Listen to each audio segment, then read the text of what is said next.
The letter arrived on a rainy Tuesday morning, and Ethan Walker almost threw it away. He stood in the doorway of his small house in Millbrook, Pennsylvania, still wearing yesterday's shirt, a cup of coffee going cold in his left hand. The envelope was thin, slightly water-stained at the corner, with no return address printed on the front, only a handwritten name, and the zip code of a town he had never heard of. He nearly tossed it into the recycling bin, along with the takeout flyers and the credit card offers. Then he flipped it over. The name on the back stopped his heart. Robert Walker, his father's name. The same father who had vanished 20 years ago without a word. The same father who had emptied every bank account the family owned. The same father that the entire town of Millbrook had spent 2 decades calling a thief a coward, a man who chose money over his own children. Ethan's hand tightened around the envelope. He told himself it was a mistake. Someone with the same name. A cruel coincidence. He told himself not to open it. He opened it anyway. Inside was a single folded sheet of paper. The handwriting was unsteady, as though the person holding the pen had been fighting something, age or pain or both. And the first line, written in plain block letters across the top of the page, made the coffee mug slip from Ethan's fingers and shatter on the porch floor. If you are reading this, I am already gone. To understand what that letter meant, it is necessary to go back. Back to a Millbrook that was quieter, smaller, and entirely convinced it understood the Walker family. Robert Walker had been by every outward measure an unremarkable man. He worked long hours at a distribution company 40 minutes outside of town. He drove a 10-year-old pickup truck. He coached his son Ethan's Little League team badly and enthusiastically, and he made his daughter Claire's school lunches with more love than skill. His wife Linda managed the household, kept the books balanced, and held the family together with the particular brand of quiet competence that goes largely unnoticed until it disappears. They were not wealthy, but they were stable. And stability in a small town is its own kind of comfort. Then Ethan's grandfather, Gerald Walker, died in the early months of a year when the leaves turned gold especially fast in Pennsylvania. Gerald had not been a warm man. He was private, careful with money, and had spent decades as a minority partner in a regional manufacturing firm. When his estate was settled, the total inheritance came to $850,000. Not a staggering fortune, but enough to transform the future of a family that had never had one handed to them. Enough for a new house. Enough for college funds for Ethan, who was 12, and Claire, who had just turned 8. Enough to pay off Linda's medical debts from a surgery the year before, clear the car loan, and maybe Robert had said this at the kitchen table one evening, his voice careful as though speaking it too loudly might break the spell. Maybe enough to start something of their own, a small business, something that would finally be theirs. Linda had smiled at that. Claire had asked if they could get a dog. Ethan had asked about the college fund. It had been one of the last meals the 4 of them ate together. 3 weeks after Gerald Walker's estate was settled, Robert Walker was gone. He did not leave a note. He did not leave an explanation. He did not call. He did not write. He took his truck, which was later found abandoned at a bus station 2 states away, and he took every dollar of the inheritance liquidated from accounts that bore both his name and Linda's, transferred in a series of legal transactions that the bank confirmed had been authorized properly. There was no crime, the police said. A man could choose to withdraw his own money. The absence of a crime made everything worse. Linda stood at the bank counter for 45 minutes, while a manager who could not meet her eyes confirmed the balance 0. She drove home. She sat at the kitchen table, where 3 weeks earlier, Robert had talked about the future. Then she called her sister in Pittsburgh and told her what had happened. The town of Millbrook decided what it thought within the week. Robert Walker had a gambling problem nobody knew about. Robert Walker had a mistress in another state. Robert Walker had been planning this for years. The inheritance was simply the opportunity he had been waiting for. Robert Walker was selfish. Robert Walker was cruel. Robert Walker did not deserve the family he had left behind. Ethan heard all of it. He was 12 years old, and the things adults say when they forget a child is in the room have a way of calcifying. They become the bones of how a person understands the world. By the time Ethan was 15, he had stopped hoping his father would come back. By the time he was 20, he had stopped thinking about him entirely, or so he told himself. By the time he was 32, standing on a rain-wet porch with a shattered coffee mug at his feet and a dead man's letter in his hands, he realized he had never stopped at all. The letter itself was short. Robert Walker had apparently not been a man who wasted words even at the end. He apologized. Not for leaving that word. Leaving sat in the middle of a sentence, as though Robert had tried several replacements and found none of them accurate enough. He apologized for the silence, for the 20 years of silence, for every birthday that passed without a card, every Christmas that came and went, every milestone Ethan and Claire had reached without so much as a note from the man who should have been there. Then came the instruction. Go to the old Millbrook rail station. Storage locker 117. The key is in this envelope. Ethan read the line 3 times. He looked in the envelope. A small brass key, tarnished to near black, was taped to the inside flap. He had missed it entirely the first time. He drove to the old station that afternoon, though the rational part of his mind told him this was foolish. The Millbrook rail station had been decommissioned for 15 years. It was not demolished. Some historical preservation effort had stalled the process, but it sat at the edge of town, in a state of dignified rot. Its windows bordered its platform, overgrown with the particular persistence of Pennsylvania weeds. Inside, in a storage corridor that smelled of rust and old paper, row upon row of metal lockers lined the wall. Most were open and empty. Locker 117 was closed. The key fit. Inside the locker sat a metal box, roughly the size of a shoebox, sealed with a latch that resisted before giving way with a sound like a small protest. Ethan carried the box to a wooden bench near the door, where the afternoon light came in gray and thin through a gap in the boards, and he opened it. The box contained a life's worth of documentation. Or rather, it contained the documentation of a secret that had consumed a life. There were photographs, some of them Ethan recognized images from his own childhood that he had not seen in years. His school portrait from 6th grade, a snapshot of Claire at a birthday party, a newspaper clipping about Ethan's high school graduation. There were bank records bound in rubber bands that had long since lost their elasticity. There were letters, some handwritten and some typed, many of them, bearing the name of a law firm Ethan did not recognize. There were copies of official documents, corporate filings, financial statements, pages dense with numbers, and legal language. And folded beneath all of it was a second letter in Robert's unsteady hand, longer than the first. Ethan sat on that bench for nearly 2 hours. By the time he stood, the light had gone completely gray, and what he thought he had known about his father had developed a crack he could not stop examining. The bank record showed something strange. 3 days before Robert Walker disappeared, a series of transactions had cleared from the family accounts, and not all of them had gone into the void. Some of them, a significant portion carefully documented, had been applied directly to outstanding debts in the Walker family name. The mortgage balance paid to 0. Linda's remaining medical debt cleared. The car loan settled. A small personal loan from a local credit union gone. Ethan sat with that for a long time. If his father had stolen the money to start a new life somewhere, to spend it on himself, on whatever secret desire had apparently been worth destroying his family, over why would he have spent a substantial portion of it paying down his wife's medical bills first? He did not have an answer, but the question would not leave him. The name that appeared most frequently in the documents was one Ethan knew: Harold Benson. Harold Benson was, or had been. Ethan was uncertain of his current status, one of the most respected figures in Millbrook's modest civic life. He was a businessman in the old-fashioned sense of the word, silver-haired, firm handshake, the kind of man who showed up at the ribbon cutting for every new storefront, and whose name appeared on the donor plaques at the library, the Youth Athletics Center, and the county hospital. He had been Gerald Walker's business partner for more than 3 decades.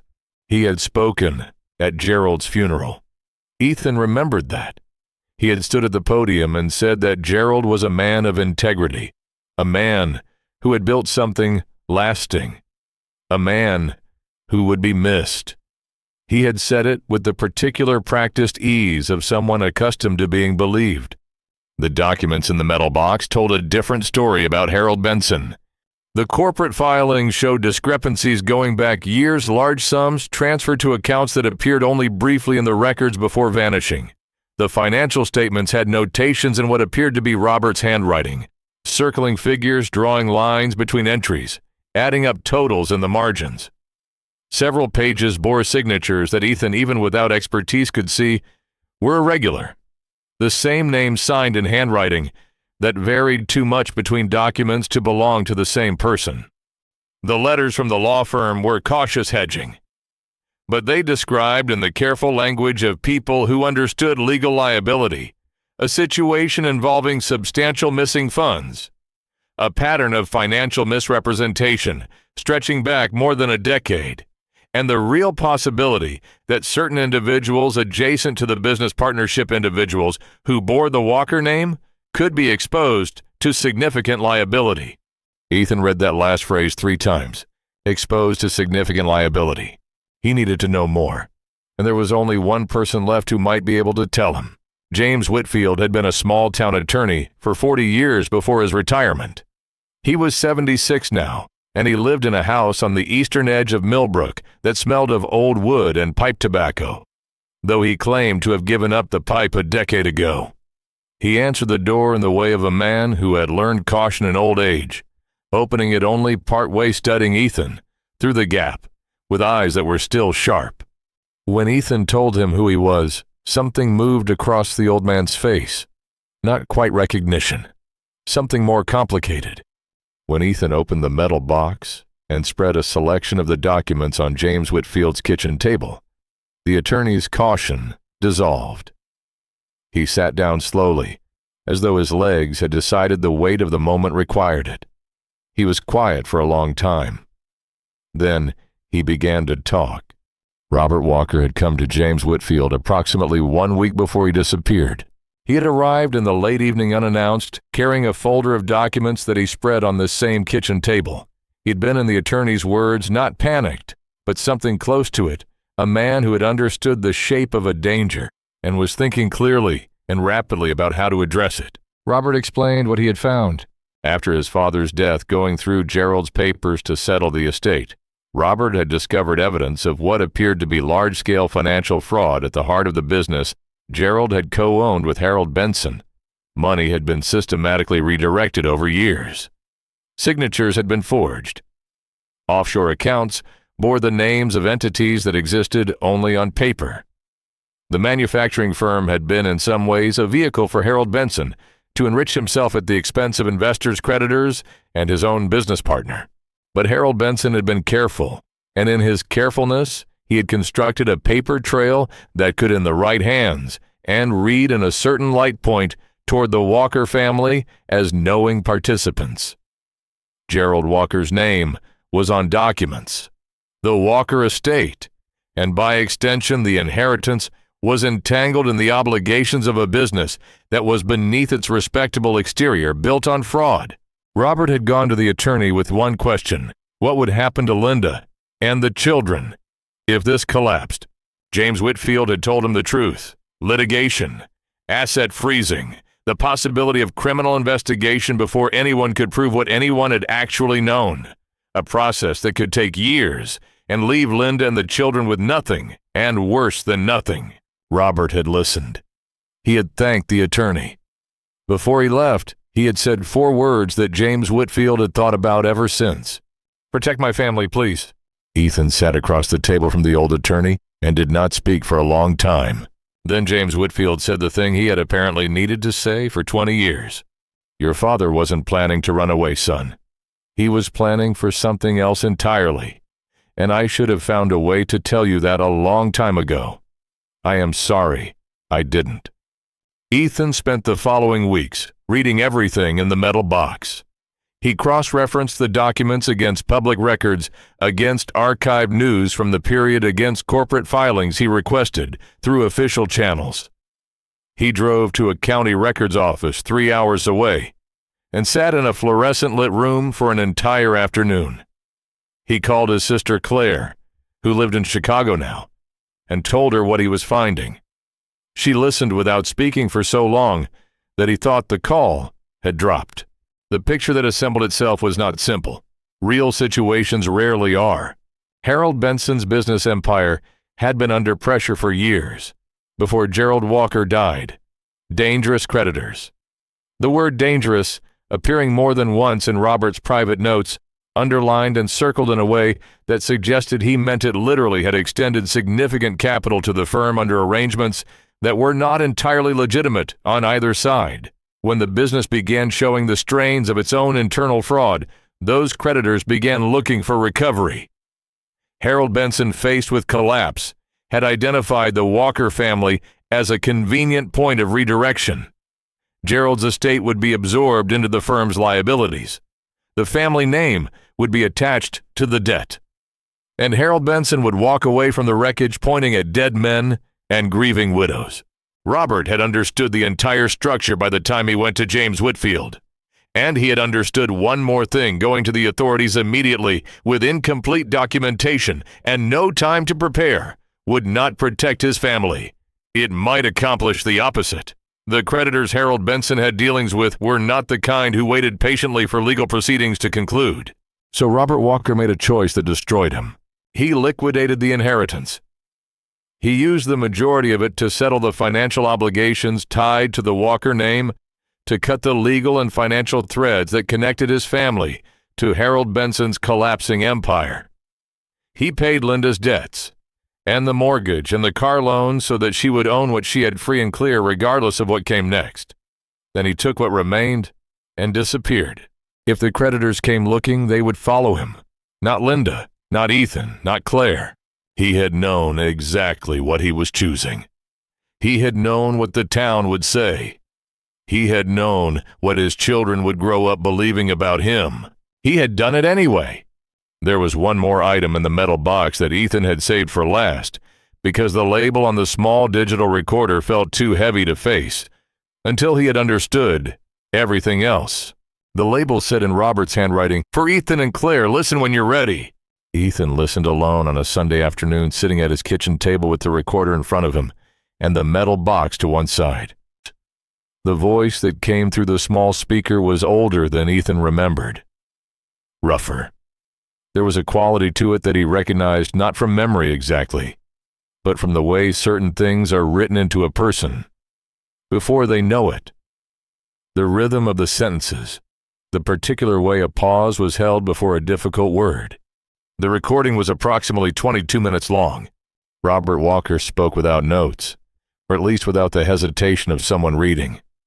He explained everything that Ethan had already pieced together, but hearing it in his father's voice gave the facts a weight that documents could not carry. He described finding the irregularities in Gerald's papers. He described his confrontation with Harold Benson, a meeting that had taken place in Harold's office, behind closed doors, in which Harold had listened to Robert's accusations with the calm of a man who had prepared for exactly this conversation. Harold had not denied it. He had not confirmed it either. What he had done was reach into a desk drawer and produce a photograph. Ethan and Claire, taken from some distance in what appeared to be the school parking lot. Harold had not said anything explicit. He had simply placed the photograph on the desk between them and told Robert that he hoped the Walker children were settling in well at their new school. Robert's voice did not crack at this point in the recording, but it slowed. The pauses grew longer. He described the weeks that followed, the car that appeared on their street and did not belong to any neighbor he recognized, the phone calls that disconnected when Linda answered, the man who appeared outside Claire's school 3 days in a row before Robert had pulled his daughter from class early and driven her home by a different route without explaining why. He had gone to the police. He had been listened to politely and told that parking a car on a public street was not a crime, and that disconnected phone calls were unfortunately common, and that they would keep the report on file. He had gone to a federal agency without an appointment and explained the financial fraud. He had been told that an investigation would require documentation, that documentation would require time, and that the process could not be expedited simply because a man was frightened. He had understood by that point that the legal system would protect his family eventually. But eventually was not a useful time frame when a man who knew people willing to communicate through photographs of your children had just been told that you intended to expose him. So Robert Walker had thought about what he could do in the time he actually had, and he had done it. The recording contained one passage that Ethan returned to afterward more than once. His father said, "I thought about writing you a letter. Every year I thought about it. I thought about calling on your birthdays. I thought about finding a way to let you know that I was alive, that I thought about you, that not a single day passed that I did not. But I was always afraid, not for myself. I had given up worrying about myself. I was afraid that if you knew I was alive, you might try to find me. And if you found me, you might be seen. And if you were seen by the wrong people at the wrong time, the whole thing would come apart." Harold Benson had friends I still didn't fully understand. The creditors he dealt with operated differently than people think. I wasn't sure the danger had passed. I wasn't sure, honestly, until a few years ago. And by then, I thought maybe the damage was done. Maybe it was better to let you have whatever peace you'd managed to build than to walk back into your lives and open all of it up again. A pause. I was wrong about that. I know I was wrong. You deserved the truth. You both did. I was afraid of what the truth would cost you, and I was afraid of what it would cost me to tell it. That's the honest part. I'm not going to pretend there wasn't a cowardice in the silence too. There was. I am sorry for it. Another pause longer. The one thing I need you to know, the one thing that matters, is that I never chose money over you. I chose you. I chose your safety. I chose a version of your future that didn't include whatever Harold Benson had planned for the Walker name. It was a terrible choice to have to make, and I made it badly in some ways, and the years I missed cannot be returned. I know that. But if I had it to do again, and if I still could not see another way, I would do the same thing. I would do it again. Because you were alive. You were safe. Claire finished college. You built something. You were okay. And that was all I ever wanted. Ethan spent 3 days sitting with what he had heard before he called Claire. She cried. He expected that.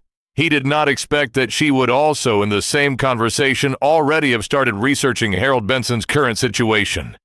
She had always been the more practically minded of the two of them. What she found was this Harold Benson, now in his early 80s, was still technically residing in Millbrook in the same large house on the hill above the town center that Ethan had always known as the symbol of a certain kind of local success. His business interests had contracted significantly over the years. He had stepped back from public life a decade ago, citing health. His name no longer appeared on the donor plaques at the library or the Youth Athletic Center. Ethan, with James Whitfield's guidance and the documentation from the metal box, compiled everything into a coherent package. The attorney helped him understand what was legally significant, what additional records might be obtainable, and how to approach the appropriate authorities in a way that would result in an actual investigation rather than a polite acknowledgement. It took months. These things always do. The law moves at its own pace, indifferent to the urgency of the people it is supposed to serve. But the documentation Robert Walker had spent 20 years quietly assembling, preserving evidence, keeping records, maintaining the paper trail of a fraud that Harold Benson believed had been successfully buried, turned out to be exactly what investigators needed. The story became public on a Thursday morning in late autumn, nearly a year after the letter had arrived at Ethan's door. Harold Benson's reputation, which had survived intact for 30 years on the strength of charitable donations and civic participation, did not survive the week. The specific details of the investigation became a matter of public record. The financial fraud, the coercion, the deliberate construction of a paper trail designed to absorb the Walker family into his own culpability. It was documented, reported, and discussed in the kind of detail that a small town like Millbrook finds impossible to look away from. Robert Walker's name was cleared. The town that had spent 20 years saying his name as a shorthand for selfishness and abandonment spent a week reading the actual story. Some people apologized in the awkward way that people apologize when they have been confidently wrong for a very long time. Some did not. Linda, who had remarried years ago and lived in a different county called Ethan, and was quiet on the phone for a long time, and then said, "I always felt there had to be something. I always felt that. I should have looked harder." Ethan told her there was nothing she could have found. Robert had made certain of that. There was a grave in a small cemetery 40 miles north of Millbrook, in a town called Harrow's Creek, that was even smaller than Millbrook and had no reason to be known by anyone outside it. Robert Walker buried under the name Robert Ward. The false name he had lived under for most of the last 20 years had died 11 months before the letter arrived at Ethan's door. He had died of the cancer he had mentioned only briefly in his final letter, in a ward of a county hospital where the nurses had found him to be a quiet, polite patient who did not like to receive visitors, and who kept a small photograph on the bedside table that no one had ever seen clearly enough to identify. Ethan drove to Harrow's Creek on a morning in early December, when the sky over Pennsylvania was the particular shade of pewter that comes before the first real snow of the season. He stood at the grave for a long time. The headstone was modest, the kind purchased by a county when no family has been identified, and no arrangements have been made in advance. It read, "Robert Ward, beloved by those he left behind." Ethan thought about that inscription. He thought about whoever had chosen those words, some county clerk or funeral home employee who had not known anything about the man they were burying, who had reached for a phrase that felt appropriate and found something that turned out by accident or instinct to be exactly right. He had brought something with him, not flowers. He had thought about flowers and decided they were not right for this. What he had brought was a watch, a cheap digital watch, the kind his father had always worn because he was uninterested in things that cost more than they needed to. He had found it in the metal box near the bottom, wrapped in a piece of cloth. It still worked. He had worn it on his wrist for the drive up, and now he held it in his hand, looking at the second hand moving its steady circuit. He set it on top of the headstone. He stood there in the cold for a while longer, not entirely sure what he wanted to say to a man who could no longer hear him, who had spent 20 years not saying things himself. Eventually he said what was true. "You should have trusted us with the truth." He meant it. He would probably always mean it. 20 years was a long time to carry something alone. And there might have been another way, a different choice. A moment where the truth could have been shared, without the danger Robert feared. He could not be certain. No one could be certain. But he felt standing there that the silence had been its own kind of choice made from the same place as all the other choices, fear and love and the particular blindness that comes from protecting people so completely that you forget to let them help you. The wind moved through the cemetery. Something rattled in a nearby tree, a branch or a bird, or just the sound of early December doing what it does. "I know why you couldn't," Ethan said. He did know. He had read the documents. He had heard the recording. He understood as well as a person can understand something they did not live through, what his father had been afraid of, and what he had been trying to prevent, and what it had cost him every day for 20 years to maintain a silence that was in its own terrible way a form of love. He understood all of that. It did not make the 20 years shorter. It did not give him back the birthdays or the Christmases or the afternoon he had walked across a stage to receive his diploma from a man who had shaken his hand and congratulated him, not knowing that somewhere in the crowd at a careful distance watching, but not approaching, there had been a man in a gray jacket who had wanted to be there for reasons he could not safely explain. Understanding did not fix what had been broken. That was the honest truth of it. And Ethan was old enough by now to sit with truths that had jagged edges. But grief and understanding could occupy the same space, and forgiveness not the kind that erased what had happened, but the kind that allowed a person to lay it down that could occupy the same space too. "I forgive you," Ethan said. He said it quietly to a headstone in a small cemetery, in a town no one had heard of in December, with snow beginning to fall, in the way Pennsylvania snow falls slowly. At first, each flake taking its time, as though the sky itself needed a moment before committing to something so irrevocable. He stood there until his hands were cold. Then he got in his car and drove home. There's a particular kind of wound that goes unnoticed for a long time because the person carrying it learned early and under difficult circumstances that showing it was not safe. Robert Walker carried such a wound for 20 years. He carried it in cheap motels and rented rooms and low-wage jobs in towns where no one knew his name. He carried it across all the distances between himself and the people he had removed himself from in order to protect them. He carried it on the afternoon confirmed later by a security camera timestamp that Ethan would eventually see when he had stood 20 feet from his son at a college graduation ceremony, close enough to read the name on the program, and had not moved any closer. The wound did not make him a good man, in a simple sense. Good men do not disappear from their children's lives for 20 years. The choice Robert Walker made had costs that could not be fully recovered, and he had known that, and he had made it anyway. That is not heroism in any uncomplicated sense of the word, but it was love.